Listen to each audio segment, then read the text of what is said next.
Welcome to Sai test series. आइए आज महत्वपूर्ण रिवीजन सीरीज को रिकॉल करते हैं, यानी यह रिवीजन सीरीज 7 है। इसके पहले रिवीजन सीरीज 6 तक देखा जाए, मेरे यूट्यूब चैनल पे वीडियो अपलोड किया जा चुका है, आपने जरूर देखें। ये सभी रिवीजन सीरीज देखा जाए। अभी एग्जाम जो आने वाली है, बिहार एसआई, बीपीएससी, सीडीपीओ, अन्य बिहार कम्पिटिटिव एग्जाम, अदरवाइज किसी भी कम्पिटिटिव एग्जाम के लिए देखा जाए, ये काफ़ी इंपॉर्टेंट करंट अफेयर्स हैं। आइए इन रिवीजन सीरीज को आज रिकॉल करते हैं। काफ़ी महत्वपूर्ण क्वेश्चन का यहाँ पे संकलन किया गया है। आइए बारीकी से उस क्वेश्चन को रिकॉल करते हैं, यानी आज रिवीजन सीरीज 7 है। आइए पहला नंबर क्वेश्चन में चलेंगे। ग्लोबल हेल्थ सिक्योरिटी इंडेक्स 2021, अब ये हाल ही में घोषणा कर दी गई।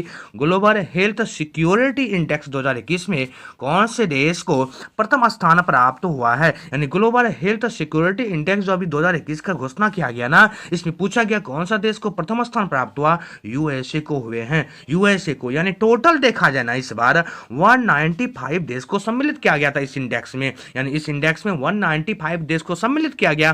पहले स्थान पे यूएसए थे, लेकिन जब भारत की रैंक पूछा जाए ना, तो 195 देशों में भारत की रैंक जो इस बार आई ना, वो 66वें रैंक पे भारत है। भारत 66वें रैंक पे। काफी महत्वपूर्ण ये चीजें याद रखनी है। और पहले स्थान पे यूएसए है, दूसरे स्थान पे ऑस्ट्रेलिया है, तीसरे स्थान पे फिनलैंड है। यानी इस बार ग्लोबल हेल्थ सिक्योरिटी इंडेक्स 2021 में पहले स्थान पे यूएसए और भारत की रैंक कभी पूछा जाए तो 66वें स्थान पे भारत है। टोटल 195 देशों में महत्वपूर्ण इंडेक्स अभी हाल ही में घोषणा की गई थी। आइए आगे क्वेश्चन में चलेंगे। फ्रांस की दिग्गज कंपनी सनेल का आपने नाम सुना होगा। ये एक फ्रांस की कंपनी है। बोला गया है भारतीय मूल के किस महिला को अपना नया सीईओ नियुक्त कर दिया गया। यानी फ्रांस की दिग्गज कंपनी सनेल ने अभी हाल ही में भारतीय मूल की एक महिला को अपने इस कंपनी का सीईओ नियुक्त किया है, जिसका नाम है लीना नायर। लीना नायर को देखा जाए अभी इस फ्रांस के दिग्गज कंपनी ने सीईओ नियुक्त किया है। यह भारत के देखा जाए, भारतीय मूल की है ना महिला, तो भारत में देखा जाए ये महाराष्ट्र राज्य से बिलोंग करती है लीना नायर, जिन्हें हाल ही में फ्रांस की दिग्गज कंपनी सनेल ने अपने कंपनी का सीईओ नियुक्त करके रखा है। आइए और क्वेश्चन नंबर 3 में चलेंगे। पूछा गया, बोला गया क्वेश्चन नंबर 3 में, टाइम पत्रिका ने अमेरिका की किस जिम्नास्टिक को सर्वश्रेष्ठ एथलीट पुरस्कार 2021 से सम्मानित किया है? यानी टाइम पत्रिका ने बोला ना, टाइम पत्रिका ने अमेरिका की किस जिम्नास्टिक को एथलीट पुरस्कार 2021 से जो सम्मानित किया, उसका नाम है सिमोन वाइल्स। सिमोन वाइल्स को सम्मानित किया है। आइए इनके बारे में थोड़ा सा जानते हैं। सिमोन वाइल्स देखा जाए ना, अब तक के खेलों में ओलंपिक में इन्होंने 7 मेडल जीत के चुके हैं। 7 मेडल ये सिर्फ ओलंपिक में जीते हैं अभी तक। वर्ल्ड चैंपियनशिप में देखा जाए ना, ये अभी तक टोटल 25 मेडल अपने नाम कर चुका है। काफी महत्वपूर्ण ये प्लेयर है, काफी पॉपुलर ये प्लेयर है, जिन्हें देखा जाए इस बार टाइम पत्रिका ने जिम्नास्टिक के रूप में एथलीट पुरस्कार 2021 के रूप में देखा जाए, इसे यानी सिमोन बाइल्स को पुरस्कार से सम्मानित किया है। आइए आगे क्वेश्चन में चलेंगे।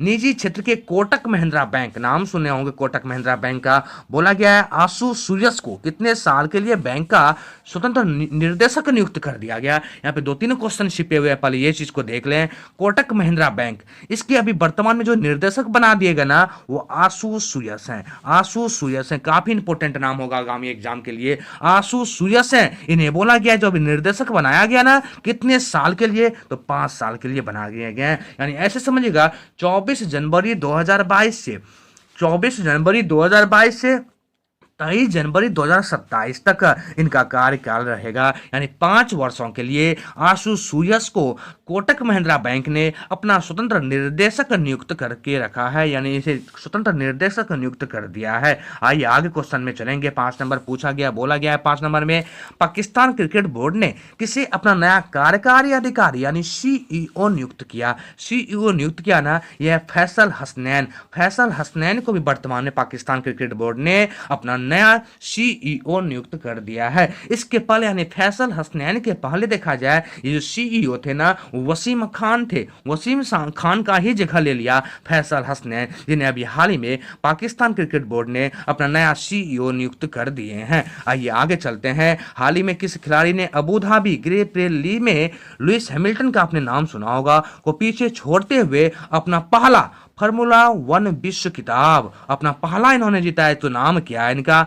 मैक्स वेरस्टेपेन। मैक्स वेरस्टेपेन देखा जाए इन्होंने लुइस हैमिल्टन को पछाड़ दिया, इन्हें पराजित करके देखा जाए इन्होंने पहली बार अपने लाइफ का फार्मूला 1 विश्व खिताब अपने नाम कर लिया है। काफी महत्वपूर्ण क्वेश्चन है, याद रखिएगा। लुइस हैमिल्टन को पराजित किया ये मैक्स वेरस्टेपेन ने, जिन्होंने फार्मूला 1 खिताब अपने नाम किया हुआ है। आइए आगे क्वेश्चन में चलते हैं। पूछा गया है कि एशियाई विकास बैंक है यानी एडीबी, एशियाई विकास बैंक ने वित्त वर्ष 21-22 के लिए आर्थिक वृद्धि दर पूछा ना, आर्थिक वृद्धि दर कितने प्रतिशत रहने का अनुमान लगाया है? ये 9.7% रहने का अनुमान लगाया है। यानी इसके पहले समझिएगा, एडीबी ने ही 2021-22 के लिए आर्थिक वृद्धि दर का जो अनुमान लगाए थे ना, वो 10% लगा के ये रखे थे, 10% लगा के ये रखे थे। लेकिन वर्तमान में फिर से घटा दिया इन्हें अनुमान को, और अभी वर्तमान में देखा जाए एशियाई विकास बैंक के द्वारा 9.7% ये वृद्धि दर 2021-22 के लिए अनुमान लगा के ये रखे हुए हैं। तो एशियाई विकास बैंक। आगे आते हैं। भारतीय खेल पत्रकार महासंघ ने प्रतिष्ठित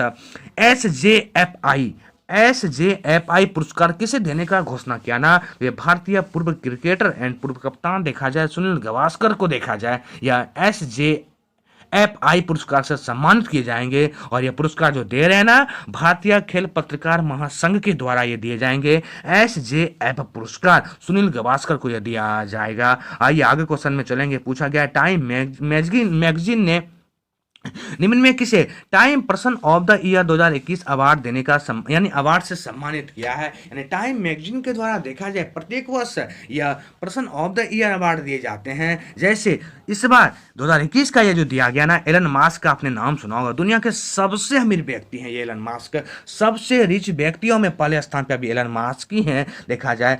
तो इन्हें इस बार time person of the year 2021 से इन्हें सम्मानित किया गया। लेकिन कभी कभी एग्जाम में क्वेश्चन यह पूछ दिया जाए कि 2020 में टाइम मैगजीन के द्वारा किसे time person of the year दिया गया था ना, तो ये जो बाइडन और कमला हैरिस दोनों को संयुक्त रूप से दिए गए थे। यानी जो बाइडन और कमला हैरिस को दोनों को संयुक्त रूप से 2020 का time person of the year award से सम्मानित किया गया था। लेकिन इस बार देखा जाए 2021 का एलन मास्क को यह सम्मान से सम्मानित किए जा रहे हैं टाइम मैगजीन के द्वारा। एलन मास्क के बारे में याद रखनी है, अभी दुनिया के सबसे अमीर व्यक्तियों की लिस्ट में प्रथम स्थान पर एलन मास्क का ही नाम आता है। आइए आगे क्वेश्चन में चलेंगे। किस देश ने 13 दिसंबर 2021 को पर्यावरण सुधार के सिलसिले में संयुक्त राष्ट्र सुरक्षा परिषद यूएनएससी में प्रस्तुत संकल्प के प्रस्ताव के खिलाफ मतदान किया ना? ये मतदान किए हैं खुद का देश यानी भारत देश के द्वारा किया गया है। यानी पर्यावरण सुधार के सिलसिले में अभी हाल ही में एक बैठक हो रही थी ना, जो यूएनएससी के द्वारा प्रस्तुत कर रहे थे,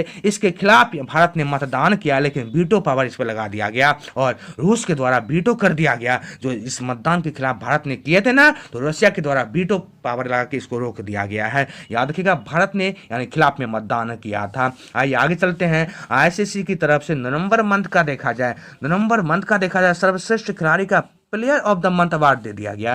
player of the month award की घोषणा कर दी गई। सबसे पहले player of the month award की घोषणा 2021 से ही किया जा रहा है, जनवरी मंथ से। सबसे पहले ऋषभ पंत को दिया गया था, लेकिन इस बार यहाँ क्वेश्चन पूछा गया है नवंबर 2021 माह का सर्वश्रेष्ठ खिलाड़ी का पुरस्कार। ये पुरस्कार देखे जाए महिला और पुरुष दोनों को दिए जाते हैं। वैसे पुरुष क्रिकेटर वैसे महिला क्रिकेटर जो 1 मंथ में सर्वश्रेष्ठ प्रदर्शन करते हैं ना, उन्हें यह player of the month award दिए जाते हैं। जैसे इस बार नवंबर मंथ का देखा जाए, डेविड वार्नर ऑस्ट्रेलिया से संबंधित है, इन्हें दिया गया। और हेली मैथ्यूज का आपने नाम सुना होगा, ये वेस्ट इंडीज से संबंधित है, इन्हें भी यह पुरस्कार से सम्मानित किए गए हैं। यानी ऐसे समझिएगा, नवंबर मंथ के पुरुष में कभी पूछा जाए डेविड वार्नर ऑस्ट्रेलिया से, और महिला में पूछा जाए हेली मैथ्यूज वेस्ट इंडीज की ये क्रिकेटर है, जिन्हें इस बार player of the month award से सम्मानित किए गए हैं। आइए क्वेश्चन नंबर 12 में चलेंगे। इंपोर्टेंट पूछा गया, बोला गया है किस देश ने वर्ष 2027 तक अपने देश को पूर्ण रूप से धूम्रपान मुक्त देश घोषित करने का इन्होंने फैसला कर लिया।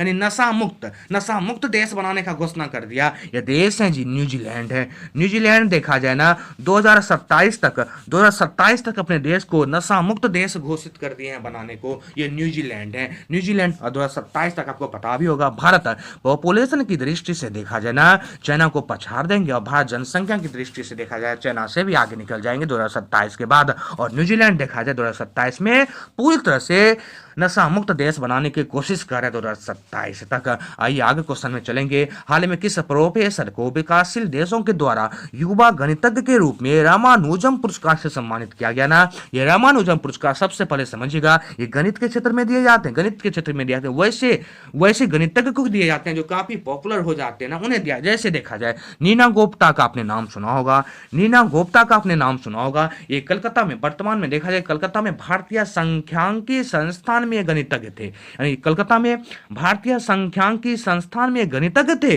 जिन्हें हाल ही में देखा जाए युवा गणितज्ञ के लिए रामानुजम पुरस्कार से सम्मानित किया जाएगा। नीना गुप्ता को दिए जाएंगे। आइए आगे क्वेश्चन में चलते हैं। महत्वपूर्ण पूछा गया, बोला गया है मिस यूनिवर्स, अब ये हाल ही में मिस यूनिवर्स की घोषणा कर दी है ना।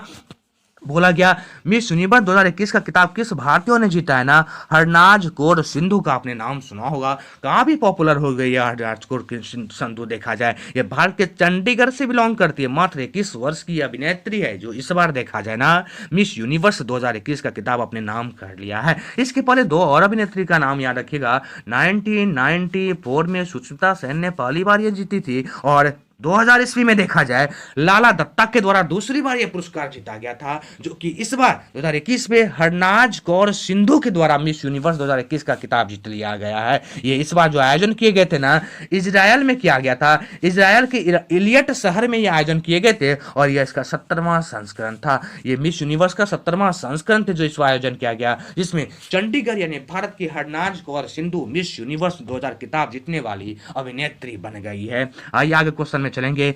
हाल ही में किस राज्य सरकार ने दुग्ध मूल्य प्रोत्साहन योजना शुरू किया ना? ये उत्तराखंड के द्वारा किए गए हैं। दूध को बढ़ावा देने के लिए देखा जाए ये दुग्ध मूल्य प्रोत्साहन योजना की शुरुआत उत्तराखंड के द्वारा किया गया। यहाँ का 2-3 योजना काफी इंपॉर्टेंट है। जैसे देखा जाए मुख्यमंत्री वात्सल्य योजना, अटल आयुष्मान योजना, मिशन हौसला योजना, ये सभी उत्तराखंड के ही योजनाओं में शामिल हैं। ये सभी इंपॉर्टेंट योजनाओं में देखा जाए दुग्ध मूल्य प्रोत्साहन योजना भी शामिल हो गए, जो कि उत्तराखंड से संबंधित है। आइए आगे क्वेश्चन में चलेंगे। इंपॉर्टेंट पूछा गया, बोला गया है संयुक्त राष्ट्र बाल कोष यानी यूनिसेफ का नया प्रमुख किसे नियुक्त किया गया? यूनिसेफ का नया प्रमुख किसे नियुक्त कर दिया गया ना? ये जो प्रमुख नियुक्त कर दिए गए ना, कैथरीन रसेल को किया गया है। कैथरीन रसेल को देखा जाए अभी हाल ही में यूनिसेफ का नया प्रमुख नियुक्त कर दिए गए हैं। ये कैथरीन रसेल जो है ना, इसके पहले यानी यूनिसेफ के नया प्रमुख नियुक्त होने के पहले देखा जाए जो बाइडेन यानी अमेरिकी राष्ट्रपति के सलाहकार थे, जिन्हें अभी हाल ही में यानी संयुक्त राष्ट्र बाल कोष यूनिसेफ संयुक्त राष्ट्र बाल कोष का इन्हें प्रमुख नियुक्त कर दिया गया कैथरीन रसेल को। आइए आगे क्वेश्चन में। नीति आयोग ने जम्मू कश्मीर में कितने अटल टिकरिंग लैब ATL इसको बोला जाता है स्थापित करने की योजना बनाई है ना? 1000 ये लैब बनाने की घोषणा किया गया है जम्मू कश्मीर में, यानी नीति आयोग ने ये किए हैं 1000 यह मिशन देखा जाए, यानी यह जो लैब है ना, ये उद्यमशीलता यानी उद्योग को बढ़ावा देना और नवाचार के रूप में संस्कृति को बढ़ावा देने का प्रयास किया जा रहा है। तो जगह जगह पे यह ATL स्थापना किए जाएंगे। तो नीति आयोग ने जम्मू कश्मीर में देखा जाए 1000 यह ATL स्थापना करने का प्रयास कर रहा है नीति आयोग। आइए 18 नंबर क्वेश्चन में चलते हैं। पूछा गया है इंडियन कैबिनेट ने अभी हाल ही में कैन-बेतवा नदी लिंक परियोजना, काफी इंपॉर्टेंट, अभी PSC पूछा भी था इस क्वेश्चन को। कैन-बेतवा नदी लिंक परियोजना को मंजूरी दी है ना। इस परियोजना की कुल अनुमानित लागत पूछा है कितना है? तो 44,605 करोड़ रुपया, 44,605 करोड़ रुपया की लागत से देखा जाए अभी हाल में कैन-बेतवा नदी लिंक परियोजना को मंजूरी प्रदान कर दिया गया। बहुत इंपॉर्टेंट है। आगे चलते हैं क्वेश्चंस में। एशिया पावर इंडेक्स अभी हाल ही में घोषणा किया गया। एशिया पावर इंडेक्स अभी हाल ही में घोषणा कर दी गई है। बोला गया भारत को कौन सा स्थान प्राप्त हुआ? चौथा स्थान प्राप्त हुआ है भारत को, यानी एशिया पावर इंडेक्स 2021 में जो घोषणा किया गया ना, पहले स्थान पे USA है, दूसरे स्थान पे चाइना का नंबर आता, तीसरे पे जापान का नंबर आता, चौथे पे भारत है और पांचवा रसिया हो गए हैं। तो अभी हाल ही में एशिया पावर इंडेक्स जारी किया गया। भारत की जो रैंकिंग दी गई ना, चौथे स्थान पे भारत का भी है, इससे पीछे रसिया चला गया है। आइए 20 नंबर क्वेश्चन में चलेंगे। इंपॉर्टेंट पूछा गया, बोला गया किस संस्थान ने हाल ही में अंतर्राष्ट्रीय सौर गठबंधन का आपने नाम सुना होगा पर्यवेक्षक का दर्जा दिया है? यानी किस संस्थान ने हाल ही में अंतर्राष्ट्रीय सौर गठबंधन को पर्यवेक्षक का दर्जा दिया ना, ये संयुक्त राष्ट्र महासभा के द्वारा दे दिए गए हैं। अभी आप देख भी रहे होंगे भारत की तरफ से यानी पीएम के द्वारा देखा जाए तो सौर ऊर्जा को बहुत बढ़ावा दिया जा रहा है, यानी सौर क्षेत्र में यानी नवाचार सूचकांक में देखा जाए काफी भारत आगे निकल भी रहे हैं। तो इस बार संयुक्त राष्ट्र महासभा के द्वारा देखा जाए पर्यवेक्षक का दर्जा दे दिया गया अंतर्राष्ट्रीय सौर गठबंधन को। आइए को 21 क्वेश्चन में चलेंगे। बोला गया डीजीसीए ने अंतर्राष्ट्रीय वाणिज्य उड़ान पर प्रतिबंध कब तक लगाने का फैसला किया ना, यानी बढ़ा दिया है 31 जनवरी 2022 तक देखा जाए, यानी कोरोना काल को देखते हुए देखा जाए डीजीसीए ने यानी अंतर्राष्ट्रीय वाणिज्य उड़ान पर प्रतिबंध लगा दिए, यानी प्रतिबंध कर दिए गए हैं कब तक, तो 31 जनवरी 2022 तक ही देखा जाए तो इंटरनेशनल उड़ानों पर प्रतिबंध लगा दिया गया है डीजीसीए के द्वारा। आइए 22 नंबर क्वेश्चन में चलेंगे। इंपोर्टेंट पूछा गया, बोला गया है मानवाधिकार दिवस ह्यूमन राइट्स डे काफी इंपॉर्टेंट, अक्सर एग्जाम पूछता है इसे। 10 दिसंबर को मनाए जाते हैं, 10 दिसंबर अभी हाल ही में मनाया गया ना, यानी मानव अधिकार दिवस किस तिथि को मनाया जाता है, तो 10 दिसंबर को मनाए जाते हैं। कोविड संक्रमण के कारण लगातार दूसरे साल विश्व विख्यात हरिहर क्षेत्र का कौन सा मेला इस बार आयोजन नहीं होगा, यानी कोविड-19 से प्रभावित होने के कारण पिछले बार भी यह मेला नहीं लगाए गए थे, इस बार भी यह मेला को नहीं लगाया जाएगा। तो पूछा गया है बिहार का बहुत बड़ी मेला होता है जिसका नाम है सोनपुर पशु मेला। सोनपुर पशु मेला यानी सारण जिले में अवस्थित यह सोनपुर पशु मेला देखा जाए इस बार भी कोविड-19 के कारण स्थगित कर दिया गया है। 2020 में भी यह मेला नहीं लगा था, यह दिसंबर मंथ में एक 1 मंथ का मेला लगता है ना बिहार में, बिहार के सबसे बड़े मेलों में इन्हें जाना जाता है, जो इस बार भी कैंसिल कर दिए गए हैं कोविड-19 को देखते हुए। आइए 24 नंबर क्वेश्चन में चलेंगे। पूछा गया है 24 में बोला गया राष्ट्रीय परिवार स्वास्थ्य सर्वेक्षण के द्वितीय चरण पूरा गया ना, वो भी 19-21 दरमियान जारी आंकड़ों के अनुसार बिहार का लिंगानुपात कितना हो गया, यानी अभी हाल ही में आप एक सर्वे सुने होंगे, एक सर्वेक्षण जारी किया गया था, ये जारी किया था एनएफएचएस ने ये सर्वेक्षण जारी किया था, यानी राष्ट्रीय परिवार स्वास्थ्य सर्वेक्षण ने जारी किया था। अब देखा जाए ना प्रति 1000 पुरुषों पे महिला की संख्या 1090 हो गई है, ये बिहार में हो गया है। बिहार में यानी देश में भी रेशियो निकाली गई ना, तो देश में देखा जाए प्रति 1000 पुरुषों पे महिलाओं की संख्या 1020 हो गए, 1020 देखा जाए ये भारत में यानी देश में हो गया, लेकिन बिहार की परिप्रेक्ष्य में पूछा जाए ना तो प्रति 1000 पुरुषों पे महिला की अनुपात देखा जाए लिंगानुपात 1090 हो गया। ये लिंगानुपात भारत का भी देखा जाए ये हो गए जो अभी हाल ही में सर्वे जारी किया गया एनएफएचएस के द्वारा, तो 1090 काफी इंपोर्टेंट है। आइए रिवीजन सीरीज 7 का आज का लास्ट क्वेश्चन 25, आज 25 क्वेश्चन को ही संकलन किया गया है, यानी बिहार ई विधान आप सुने भी होंगे काफी पॉपुलर हो गया ना। बिहार ई विधान को लागू करने वाला भारत का पहला कौन सा राज्य बन गया, ये पहला राज्य बन गए हैं। बिहार ई विधान यानी विधान परिषद को डिजिटल रूप देने का प्रयास किया बिहार सरकार ने, और विधान परिषद में पहली बार ये विधान को लागू किया, तो यह बिहार बन गए हैं पहला राज्य जो विधान परिषद को पूरी तरह से डिजिटल करने का प्रयास किया, यानी उसके कार्यशैली को डिजिटल करने का प्रयास किया, जिसे आप ई विधान कहते हैं। या विधान परिषद को किया है, नॉट विधानसभा को, याद रखिएगा विधान परिषद को। तो ई विधान लागू करने वाला भारत का पहला राज्य कौन बन गया, ये बिहार बन गए हैं। तो आज रिवीजन सीरीज 7 में देखा जाए ना 25 क्वेश्चन का ही संकलन किया गया था। ये क्वेश्चन काफी इंपॉर्टेंट है जो आगामी एग्जाम के लिए काफी इंपॉर्टेंट होंगे। थैंक यू दोस्त, इस वीडियो करंट के सीरीज में आज इतना ही, फिर मिलेंगे आपसे किसी नेक्स्ट वीडियो करंट के सीरीज में। आपको यदि मेरा वीडियो पसंद हो आपने लाइक करें, शेयर करें एंड सब्सक्राइब करें और कमेंट करना भी ना भूलें। काफी महत्वपूर्ण क्वेश्चन का यहाँ पे संकलन किया जाता है। थैंक यू, फिर मिलते हैं आपसे किसी नेक्स्ट करंट के सीरीज में। Thank you, bye bye.